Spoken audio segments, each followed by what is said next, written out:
Véritablement, pensez-vous qu'un fonds d'investissement en bourse puisse être considéré comme sociétalement responsable? Oui. Oui, la question semble complexe. Descartes nous aurait sans doute recommandé de diviser cette interrogation en autant de parties que nécessaire afin d'essayer d'y répondre. Tout d'abord, qu'est-ce qu'un fonds d'investissement?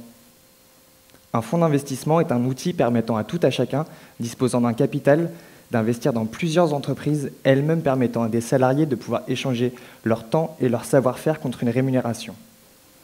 Maintenant, qu'est-ce que l'investissement socialement responsable, appelé ISR?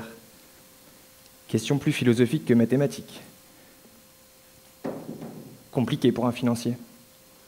Le label ISR le définit en ces termes. C'est un placement qui vise à concilier performance économique, impact social et environnemental, tout en contribuant au développement durable.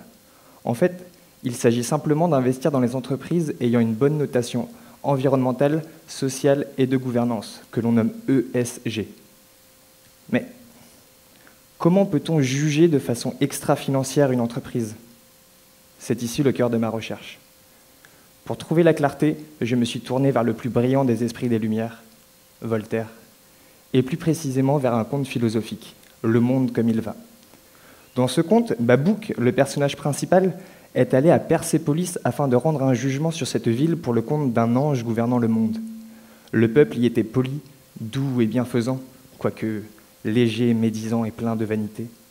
Ne sachant comment rendre un jugement face à l'ambivalence de ce peuple, il fit faire une petite statue composée de tous les métaux, des terres et des pierres les plus précieuses et les plus viles qu'il apporta à l'ange.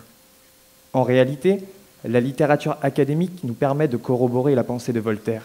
La quantité et la diversité d'informations affectent la qualité de décision. Il est donc nécessaire de restreindre les critères d'évaluation.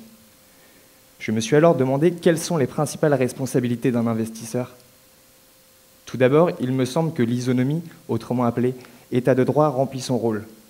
Puis il m'apparaît que la première responsabilité non prise en compte par l'état de droit est d'éviter toute crise boursière et financière.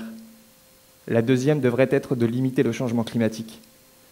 Dans le cadre de ma deuxième année de thèse, j'observe si les fonds ISR ont une réelle sagesse, une réelle prudence face à la spéculation et au changement climatique. Les premières conclusions annoncent que non.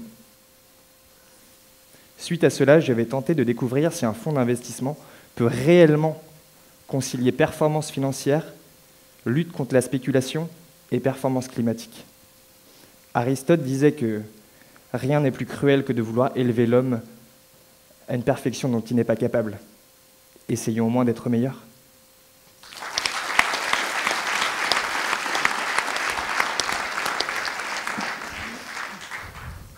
Merci Thibaut.